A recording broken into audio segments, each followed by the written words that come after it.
Today on The Balanced Voice, we welcome Navy SEAL veteran and founder of Veterans for Child Rescue, Craig Sawyer, to discuss his documentary, Contraland. This documentary exposes the multi-billion-dollar industry of child sex trafficking and educates on how we can empower and safeguard all children. The unthinkable happens to these stolen children, and though law enforcement has tried to turn the tide on child sex trafficking, it still remains prevalent. For this former Navy SEAL Team 6 member, Craig "Sawman" Sawyer, the fight to eradicate it became a personal mission. I can't stop. I can't look away. Living in Pima County, Sawyer made it his mission to help extract victims and thin the herd of sex traffickers and predators anywhere in the United States, all captured on camera for his documentary titled Contraland. That's part of this. You can sell a narcotic once and it's consumed. Sadly enough, you can sell a child victim repeatedly. He says this dark, disturbing story of child sex trafficking must be told because it'll take the collaboration of all communities to help eradicate it. We have to address it so that we can clean it up. It's like cancer. You can't look away from cancer and have it go away. You have to face it. You have to deal with it. It's painful. It's difficult, but it must be done. And that's what we're trying to do here. After his time on SEAL Team 1, Craig Sawyer went on to serve on the Naval Special Welfare Development Group and then in the Federal Air Marshal Services as an agent and supervisor, where he gained critical combat experience in Desert Shield and Desert Storm, resulting in decoration for heroic service. In addition to his military career, Craig has used his combat experience to contribute to news shows including the CBS Evening News with Katie Couric and Fox News. In today's conversation, Rania and Jenn speak with Craig about the making of Contraland and the horrific industry of child sex trafficking. Without further ado, here are your hosts, Rania and Jenn. Welcome to the Balanced Voice podcast. I'm Rania Mankarios, and we're joined by our co-host, Jennifer Homan. Hi, Jen. Hi. How are you? I'm good. How are you today? I'm good. I feel like today we're talking about like a topic that is so near and dear to your heart, the trafficking of children, boys, girls, women, men. Yeah, women and men. Is this going to be this is probably going to be easy and in your wheelhouse to talk about, but also I know hard to. But I mean, I think what we're going to learn with our guest today is just the different aspects of it, right? Mm-hmm. You have a lot of movies being made by, or a lot of documentaries being made by one part of it, which is the foreign, the migration of them moving into, children that are being trafficked here in the U.S. from other countries. But they also show what's happening domestically. You don't see a lot of that. Yeah. Where you have, documentary with both. So that's going to be interesting. Right. All right. So today's guest, guys, I'm so excited. I can't even begin to talk about this. We are thrilled to be joined by Craig Sawyer. I don't even know where to start with this bio. So I'm going to give you the super high end. First of all, he created Veterans for Child Rescue in 2017. They're raising awareness about the epidemic of child sex trafficking right here in the United States, exposing the fastest growing criminal enterprise and putting predators behind bars. They focus on nationwide alert, arresting child predators. And my gosh, if you haven't seen Contraland, you have to see it because it shows him in action arresting these predators. And I died every time and protecting our children. But beyond that, he has a military career that is beyond phenomenal. SEAL Team 1, Navy Special Warfare Development Group, Federal Air Marshal Services as an agent supervisor, federal law enforcement, Desert Shield, Desert Storm, decoration for heroic service. I just cannot. And then he's also a movie star. So can we please talk about that? He's also a movie star. Craig, thank you so much for being with us today.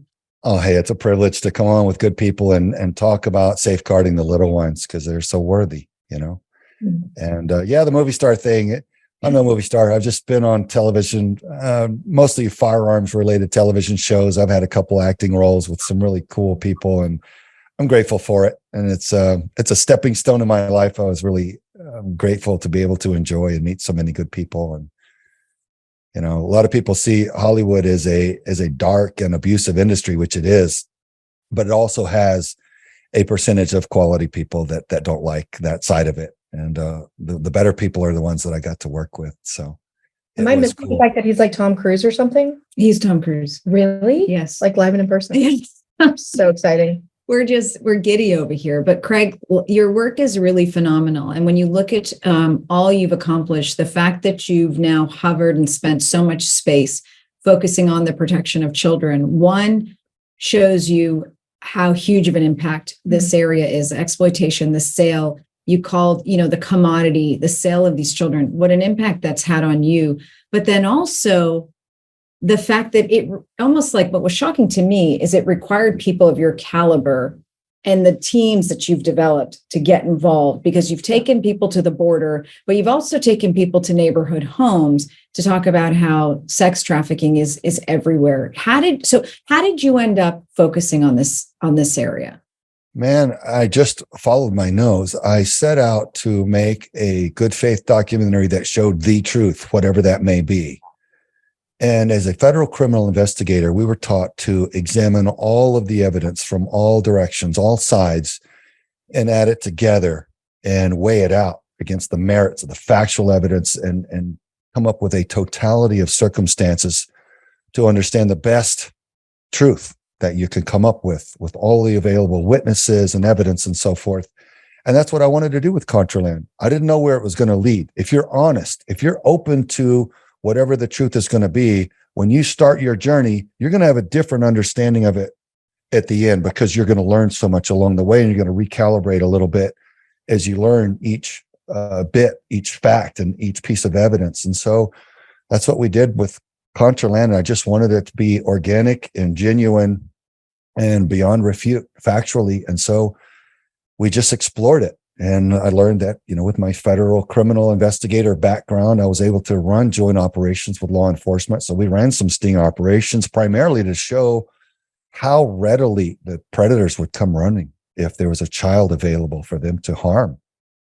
And it was sickening to witness just how prevalent and pervasive, and even law enforcement would hug and high five us after several arrests and go, we didn't know we had this many predators in our hometown. So as an example, the first op we did was in Connecticut. It was a local ad for a small girl, 12-year-old girl, for sex. And in 30 days, 5,000 predators responded for that single ad. And we just all kind of took inventory. What's going on with our society? What's happened that this many predators are out there, number one, looking for a child of all things. And number two, why aren't they behind bars? Why is nobody arresting them and putting them away?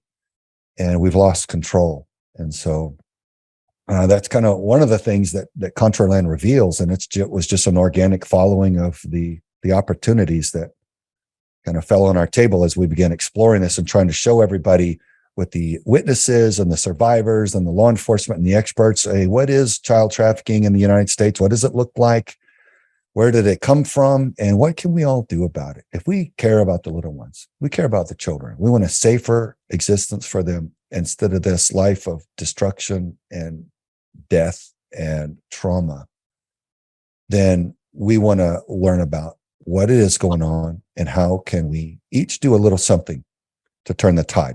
And so that's what Contraland's all about. We appreciate you folks promoting it and urging people to watch it, because knowledge is power, and you can't fight back a threat that you don't know about. So that's Contraland for you. And we're proud of how it came out. There were a lot of challenges and opposition in getting it together and getting it in front of everybody, but it's out now. So we're grateful for it. Contraland came out in 2019 on Veterans for Child Rescue. We are urging everybody to go see it. I mean, it is, one, so well done. I mean, you did such a good job putting this documentary together. But two, it weaved in the history. What I thought was so interesting, Jen, is the history of predatory actions. I have always felt, I agree. I have always felt that I always say, Craig, the appetite for children's grown because of social media.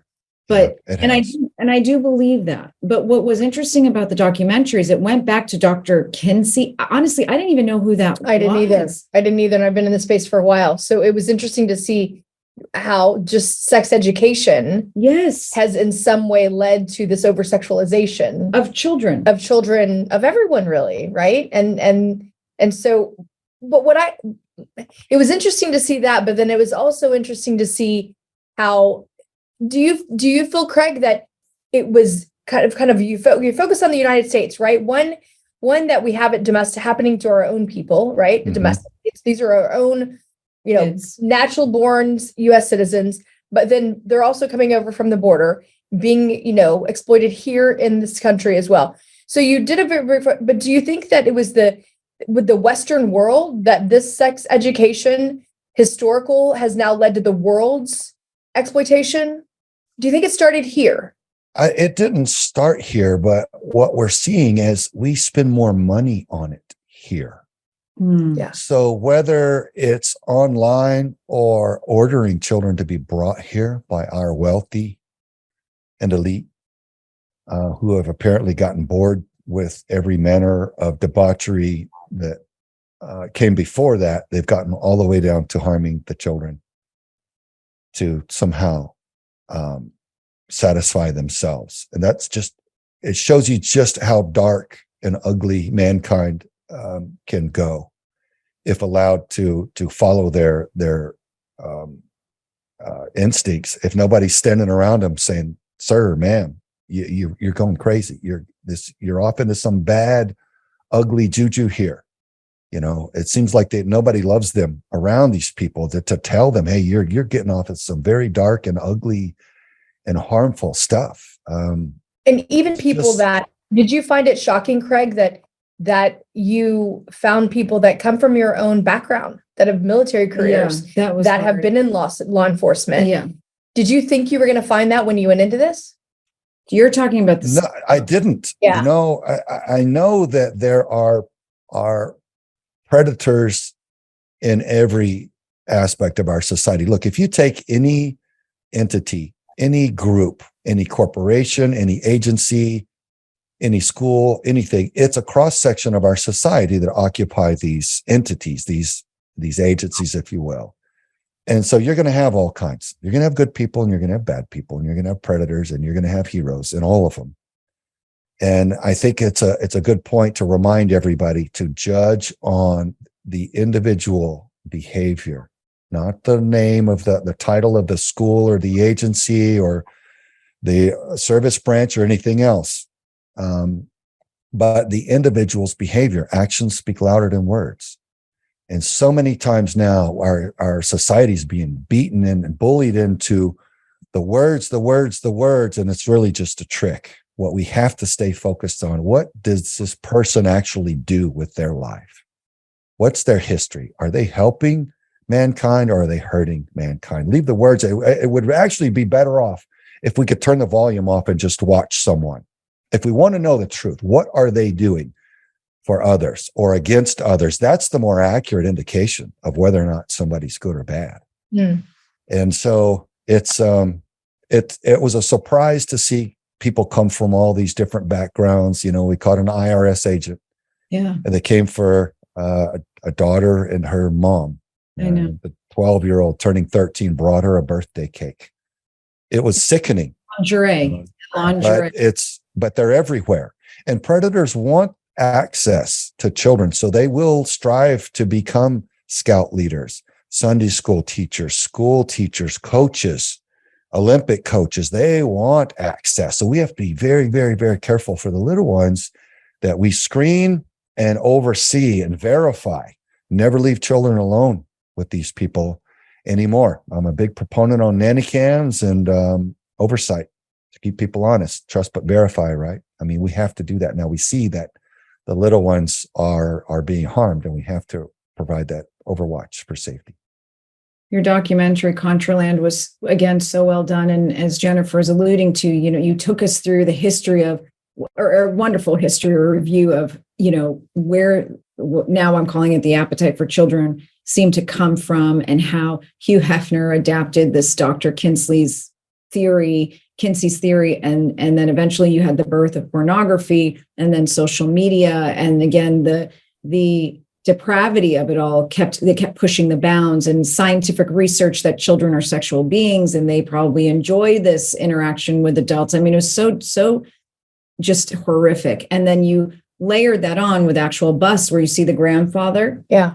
going in for sex with minors, two girls, the IRS agent, the military person, the father, the 7 and 4-year-old, the father. I mean, you just want to vomit. But what I want to do is talk about, how does this translate to the everyday family? Because you're talking, and we agree with you on making people aware that this is happening everywhere. Yeah.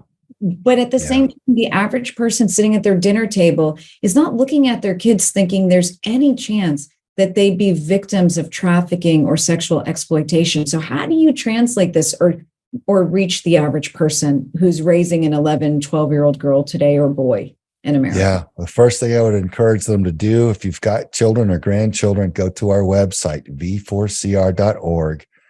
Look at the tools and the education we have available there and the list of harmful apps, and then get on your child's or grandchildren's phone and see who they're talking to and what apps they're using.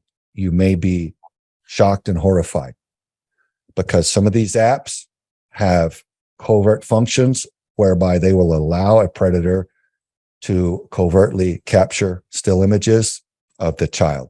The child may just think they're playing a game with another child, or sharing a video with another child, not knowing that it's a predatory adult on the other end, or that it's capturing video, or that their boyfriend or girlfriend on the phone is really a man, or capturing video and asking for increasingly inappropriate access and showing them body parts and so forth that they can be blackmailed and tormented and terrorized over later. A lot of these children kill themselves because they think they're interacting with a boyfriend or girlfriend, and it's really a predatory adult who then turns and does a psych job on them and threatens them to go public with it, and they can't see around the obstacle, and they think there's no way out, and they take their own little lives. It's absolutely tragic.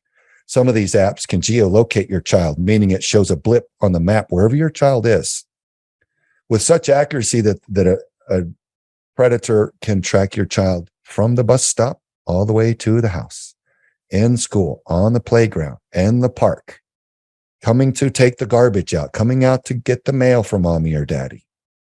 So folks, just because you're not aware of it right now doesn't mean your child or grandchild is not in harm's way. None of us are getting what we vote for anymore, because so many of the elected representatives are compromised via Epstein and Maxwell style intelligence operations we call brownstoning in the intelligence community, blackmail. Once an elected official or public figure has sex with children on covert video in any of these Epstein style mansions or resorts or islands, they then work for whoever holds that video of them, not for you or me, the American taxpayer and voter. So we have to get quality people back in all positions that represent us if we're going to get what we vote for and get our wishes carried out. So whatever the position, judge, DA, attorney general, elected officials, we need to get quality people in there that will prosecute these crimes, safeguard the children, change the education to real facts, to prepare the children to combat a predator rather than be an easy victim for the predator as they're being groomed to be right now.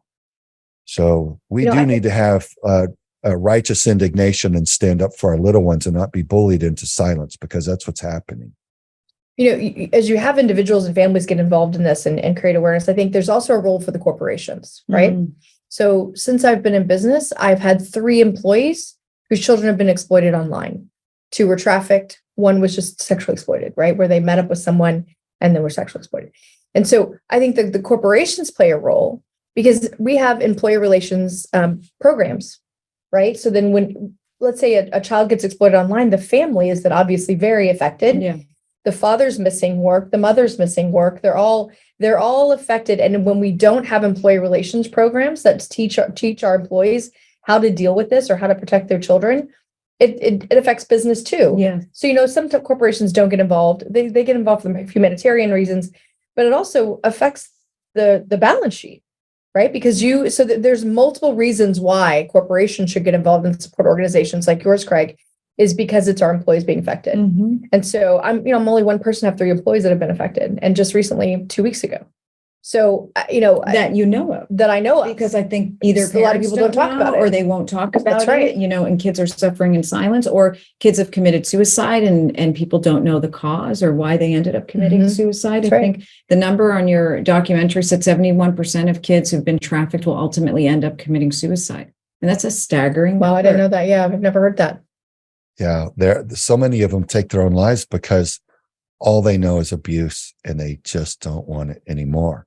And they don't know how to reach out for help. They don't feel the love that all children deserve to feel. And they've just been abused and neglected and harmed, and they eventually just want to end it. Well, Their minds are traumatized, and they're abused with drugs, and it's so undermining of what their life's trajectory was really intended to be. It's heartbreaking. And then the perspective of families is that, well, you did something wrong. They may have made one wrong step and going to a party they shouldn't have gone to, or talking to someone online and they've been told not to. And instead of the parents understanding that they are truly the one victimized, They're outsmarted at every turn. They're outsmarted at every turn. And the parents like, well, you shouldn't have done that. Yeah. And that's immediate to shame. Immediate to, if we freak out when our child tells us that they've made a mistake or been put in harm's way, we compound the problem. We need to be calm and let them know they did the right thing for coming to us, and then respond in nothing but support and love for them, compassion for the situation that they've been caught in, and help them work through it. And that nobody gets to threaten mommy and daddy. And because so many of the predators say, we're going to hurt your parents if you tell. And it's so common. So, and corporations can have a culture. Leadership sets the culture. So we know corporations out there that have a culture of this or that, and each corporation has the decision whether or not they want to have a culture of protecting children, rather than accepting this modern push to pervert our culture and to normalize this child harm. And they can bring in partners like one of our partners, Power Over Predators. They have this beautiful curriculum to empower children and parents over these predators that harm the little ones. And that can be a 15 or 30-minute, mandatory training for all of the employees, and it does nothing but empower them and safeguard them. Why wouldn't a corporation or a church do that? So we encourage that, we invite that, and celebrate those who do. Thank you to our Season 5 sponsor, FlipLock, for making this episode possible. FlipLock was created as a nationwide, straightforward solution to protect your people, whether it be in universities, dorms, daycares, hospitals, or even government buildings. We're proud to have such a strong and like-minded sponsor this season. Check out FlipLock at fliplock.com. That's FLIPLOK.com. In the documentary, you talk about, on average, every predator is probably targeting 70 to 100 children. I mean, those numbers, again, are staggering when you think of how many predators are online. At any given time, I've read numbers from 500,000 to 750,000 predators are online at any given time. And if each one is targeting 70 children, that's those numbers, again, are really shocking. But you've done this for a long time now. I mean, are you still shocked by what you're seeing? Is there a story that is just beyond what you could have imagined? Are you encouraged that things are changing, that conversations are changing, that there's hope to combat the exploitation and abuse of children? I mean, that was a loaded question. I asked like 10 things, and I'm sorry. Well, I've been to 60 countries around the world in service of my nation at the highest level of counter-terrorist operations. And I've served in numerous war zones around the world. I've stood in mass graves, and I've seen a lot of injustice. I've seen a lot of terror. And it does still, though, surprise me when I see children here. When you learn of cases of small children being held in scalding water until their skin is boiled off. And people, a small girl having to listen to her sister being raped on the other side of the wall every night. And just, there's a lot that it's so disgusting. I won't relay it here, but mankind will resort to some pretty dark and ugly stuff, especially when they get into the religious aspect of the child harm.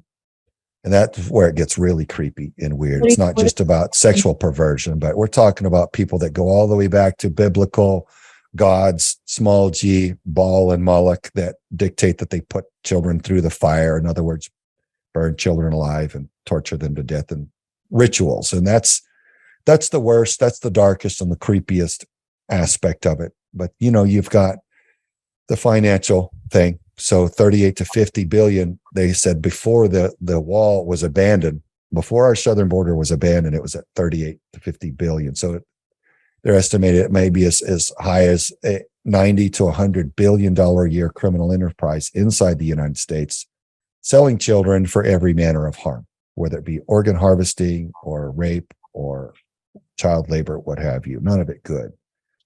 So there's the financial. Then there's the political blackmail and power, like the Epstein and Maxwell operations, the brownstoning operations. And so you've got all of this. So you got the Crips and the Bloods selling children now. You got prisoners saying they can't wait to get out of prison so they can sell children now. You've got the Mexican drug cartels overseeing the entire operation inside the United States, and other MS-13, a lot of criminal, smaller enterprises that normally would not work together. They'll coordinate each other on this pipeline to sell children and move them around the country. Because the ones I see are the unstructured ones, right? The ones that you have a mom that's familially trafficking her children, or a guy from the street that just is a boyfriend. And so what's scary about this one is there's a structured, organized part, and then there's an anybody can be a pimp part. And then the biggest mind bender of all, these young children will begin trafficking themselves. They will begin selling themselves. Yeah, I've never understood. OnlyFans. You and I They're trafficking about themselves. this. You and I have talked about this over and over, because I will never understand that part of it. I just won't. And yes, OnlyFans, you're selling like, come look at my feet for, or whatever, I'll perform some type of act. There are people that we go to events with that have accounts on OnlyFans. I can't hear it. I can't hear it. But I look at some of the victims of trafficking. And so, Jennifer and I will talk about the fact that her group will work to help these girls come out of the life, but then they go back into it. And I will never understand that. And I guess it's, you know what I just did? The exploitation is what all they know. Well, Yes. the exploitation is all they know, but the way to survive financially is they know that too, right? So a while back, I work for a corporation. One of the places I used to work, I made sure that a survivor could get a job with a third party contracting company. This person had a criminal background, right? She'd been exploited and trafficked, but there are no companies that want to give second chance employment. There are very few companies that want to do second chance employment. So when you have someone a trafficker who's made sure you've gotten criminal offenses, and then you can't get a job, and then you can't, after you've exited the life, and you can't, and I basically said to myself, if I can't find a way to get this person employment, then how can I ask other corporations to go do it? Yeah. How can I ask other people to go find second chance employment for these women and these men if I can't personally do it? I'm a large and well-known ally to the space, right? Yeah. And so that's why, because they get desperate, because they know how to make money that way, but they don't know how to enter into a regular corporation or a commerce to create and survive for themselves. So that's why they go back. Yeah, it's the one aspect is a Stockholm syndrome, where they're so familiar with their captor, their pimp, their guerrilla pimp, that they see him as a Romeo boyfriend, which he's not, but he tells them that he is. And another one, one young lady, she'd been in it, and it was so rough and ugly that we got her driver's license, her GED, a little job, and it was so good. She's such a good person, and her own bank account, and she was in control of her own life, and with the taxes and this and that, she's like, it's easier to sell myself. So she went back a couple times, and it took a couple laps for her to overcome and go, okay, I'm starting to figure out who I am now. I'm worthy of living a life where I'm not someone else's property. I don't have to sell myself. That's not what God intended for me. I'm better than just that. And so she's elevating, and we celebrate that. But yeah, sometimes it does take a stepping back and forth across the line for them to start to learn, man, their value. And isn't that sad that humans on this earth feel like they have no worth? You talk about the victim, and there's no way to profile a victim, but you did discuss the fact that a larger number of the victims of trafficking come from I don't remember if you called it broken homes, or they don't have like a strong father figure. Yeah. And they're let's just say they're looking for some type of fulfillment. And you can see how someone that is broken and desperate and just wants a boyfriend or to be loved can fall into that type of trap. What about, are we seeing cases where, little Lindsay in suburban America with mom and dad and the dog and the white picket fence are becoming victims of trafficking? I mean, is she like a duck around the neighborhood? Yeah. Who's loving on the little one? It's empty. Little one's out there looking and seeking validation. If you don't think predators can spot that, you'd be wrong. And bless their heart, the little ones are vulnerable. And there you go. So yeah, it happens in upper scale suburban America every day and every night. And a lot of times when you tuck your kids into bed, and you lock the doors and you lock the windows and you go to bed in the master bedroom, that little one is online interacting with every manner of who knows who. And the percentage of those are predators. Yeah, I would say half mine are not that, right? Half mine are not the ones that have family issues or the parents are separated. A lot of mine have been faith-based homes, 2 parents in the home. And the child has gotten themselves into a situation where they may have made a bad choice, and all of a sudden it's rolled into something completely different. So I see family, like I just got a call from the Bryan College Station area yesterday that said, "Can you help me intervene and talk to this girl?" She left. She ended up being in the 3rd ward with the 30-year-old man. Her parents both go to church. They're very involved, blah, blah, blah. And so those are the kind of calls I usually get, are the ones that are, that do have a decent family structure. And so we say now it's across all socioeconomic barriers, across all family structures, color, culture, originalist beliefs. You can't profile it anymore, I don't think. Yeah. Would you agree? You can't be too careful. Yeah, I agree 100%. You can't call it. And expressing your love for your children and their validation, and that they matter and that they have worth, that they are worthy, can't be overemphasized. We feel like, I told you I loved you when you were born, and if that changes, I'll let you know. No, that doesn't work, folks. Every day, hold them, show them. They judge not by what you say so much as what you do. Show them that you care. Have that compassion. Intervene in their lives. Teach them. Knowledge is power. Empower them. They can feel it. They can feel it. So loving on your children. Oh man, your children, monitoring their social media. I love the summary is, and I've always said it, I don't care. A child doesn't deserve privacy online. And if they want privacy, get a diary, write what you want, stick it under your bed, and no one will read it. But you don't deserve privacy in the World Wide Web. It's not the case. Real quick. Some people are saying they're getting their kids flip phones until they're 18, period. You could call me or you could call emergency if you ever need help. And that's really seems like a healthier option. I know it may sound extreme for people that are used to all the luxuries, but I just wanted to throw that out there. No, but I want to add to that though, Rania, not just love your own children, right? Yeah. I think you have 2 boys, right? And so they're past the point. They understand this issue really well. They know when they've been approached online. Love other people's children. Yeah. Right. Yeah. I think that's where I've played a role is into other young girls' lives, where I chose to take care of my own children first, but then reach out and love other people's children too, and be that champion for a child that you would get information about that child that the parents wouldn't normally get, or that that family trusts you. and you can walk alongside that kid, because those are the true ins to what's going on with the child. They're not going to tell the parent.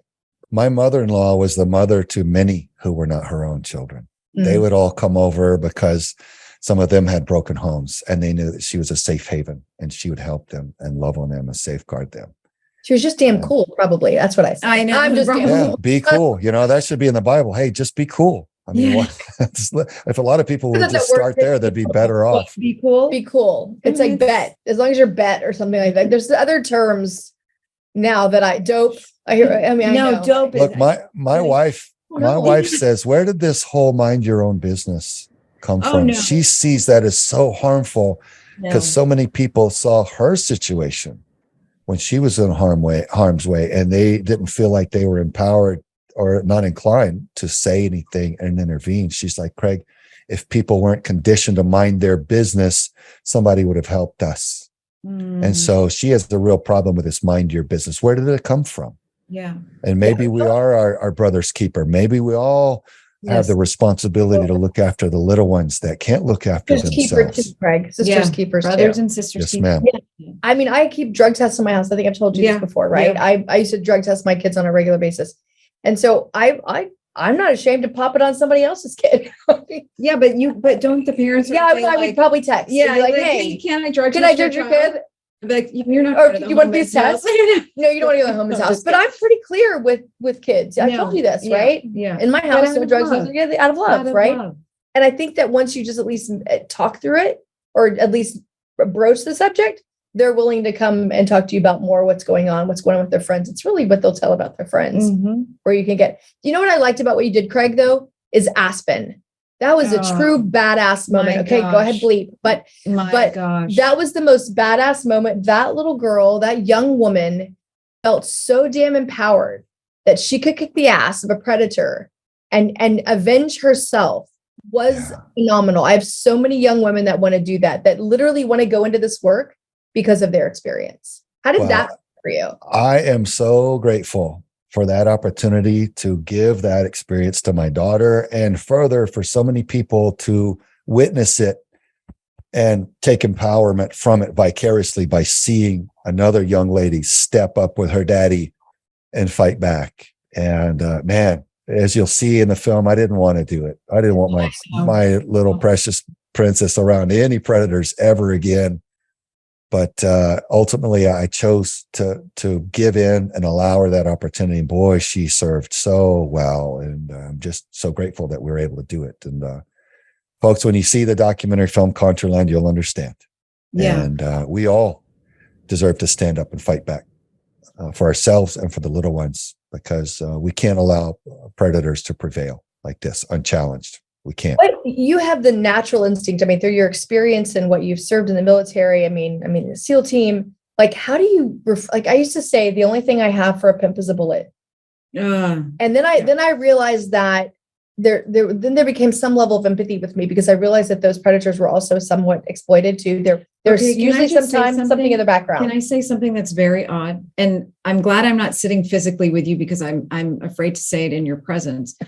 But I had empathy for some of the buyers. Yeah, I know. But I trust me, I wanted them arrested. I want them, I'm not saying let them go home and be soft on crime at all. You go to have sex with a 12-year-old, you deserve everything you're going to get that comes after that. But I was like, oh my God, this is a great. You can see that. Like you guys just did such a good job filming it. You did such and a good job. Why and what got you? Yes, and then that was like different than any other documentary I've seen. Why are you here today? I was like, I'm crying. I'm angry. But can I get my question first? Yes, sorry. How do you not strangle them? Yes, well. Yeah, well, look, that's a whole higher level of spirituality, if you will. They're all God. We are all humans. We are all God's children. And now we're given free will. And what we choose has ramifications. There are consequences. And when we harm the little ones, we deserve to pay for that. But there is such a thing, it may be beyond a lot of our capability, but our Creator has the capability of forgiving us if we genuinely repent and change. But, also as a professional, if you want to make a giant cultural change, which I do, then you'll color inside the lines when you do your work. So you're allowed to keep coloring. If law enforcement, shot murderers in the face every time they caught one, they wouldn't be able to carry out the enforcement of the law anymore. And if you want to put a lot of predators away, you do it the right way. And so, I just wanted to do it the right way. And, what they did, that's between them and their creator. My job is just to take them off the streets and put them away where they can harm no more.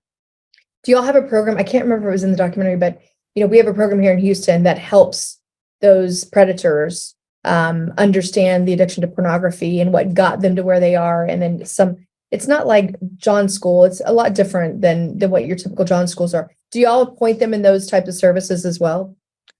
We don't have a partner that does that yet. We've got a partner that trains parents and the children. That's Power Over Predators. We've got another partner that is the equine therapy, very powerful aftercare for any trauma victims, veterans, and children. And one that removes the brands off of the victims' necks and backs and so forth from the predators, the pimps, ugly stuff. And the one that trains the NGOs over in Southeast Asia and South America to go into the bars and brothels and rescue those who are being sold under duress. And then to train them when they're free of that trade and their own personal protection. So those are partners of ours, but I think, maybe there's something for us to explore with Power Over Predators. Might we generate some more curriculum for the actual predators? Like, hey, look, we realize you've made a horrible choice in your life and you've gone down a very destructive goat trail, but here's some information for you to find your way back. Maybe you've given away, maybe you've given away the right to live among society because you've harmed the defenseless, but you can sit in prison and learn and heal your soul and become a better person with the time that you do have with this knowledge and this understanding of how to heal and recover your outlook. So I think that would be worthy. Yeah, we have one here that goes with our local law enforcement called Demand Disruption, and they go on the stings with local law enforcement, and then carry those men into those type of programs too. My question is, the cases that y'all do domestically, where y'all do these sting operations here, if I may, real quick though, my father, Pastor David Sawyer, went into the prisons. He went into Huntsville State Prison once every month for about 30 years. Because he said, they've given up their right to live in society because of their choices, and that's just. But God hasn't given up on their soul. That part of them's not over yet. So he goes, I go and minister to them there, which is a pretty beautiful thing. So he did that for the rest of his life. So I just wanted to share that. Oh, that's beautiful. What a great honor to your dad. Do you find, Craig, that the sting operations that y'all do, that they get prosecuted locally at the county level or federally? We're finding sometimes that at the federal level, we try to make some of these cases go to the federal level because we know those guys pay time when they go there. Whether it's both. Yeah, really both. Sometimes a federal prosecution is better because they're connected with an organization like the Mexican drug cartels. That'll go federal. Others, they get prosecuted locally because the DA there is like, hey, we got no sense of humor about child predators and child trafficking here in our county or district. We're going to drop the hammer harder than the feds even would. So it's a case by case basis.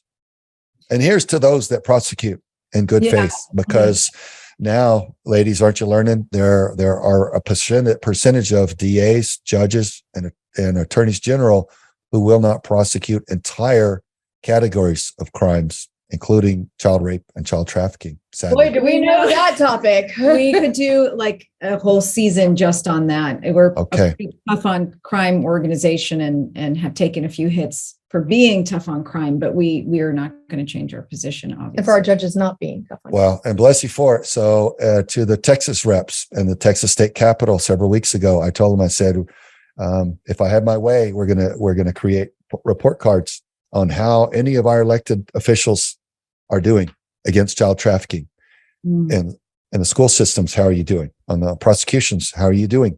On safeguarding the children, how are you doing? We're going to rate you now on child trafficking. If you get an abysmal performance on this, we're going to vote you out. Well, How are you doing for the children? We need to add that and put it at the top of the list. Yeah, we love that idea. Let us know Let's- when you've got that going. And All right. let us help Make it go define viral. Let us help you define it, because I've noticed some people say, Please. well, we do it. We present a worksheet, so therefore we cover human trafficking in the schools, and it's like that's not covering human trafficking in the schools by presenting a worksheet. But Craig, I just want to. You've been so phenomenal. The work you've done is historic, and it's moved the needle. And I can't imagine the number of children that you've protected. I mean, you must be so honored and so proud. Just the takeaways, everybody go watch Contraland. Go on there. We're going to link it here for you to watch it, share it, watch it, and then share it. Love on your children. Yes. Follow social media. We've got to disrupt the buyers. We've got to somehow disrupt the buyers. When I said I felt bad for them, I mean, we have a broken generation of men that need healing, but we also need to be super tough on crime so that when these people are arrested, they are prosecuted and they serve time. And then we invest in them after in prison. So I love everything you stand for. Please, let's stay in touch. We're going to stay in touch. Yeah, let's do that. We have to stay in touch with you because you're just phenomenal in every way. And we really thank you for taking time to be on the podcast with us today. Thank you. You guys put out a great podcast, and I appreciate you having me on. Appreciate your heart for the children and your moral courage to speak up. So please don't stop and inspire as many as you can to follow suit. It's needed. Thank you. Thank you. For everybody else, we'll see you next time on the Balanced Voice podcast. Take care, everybody.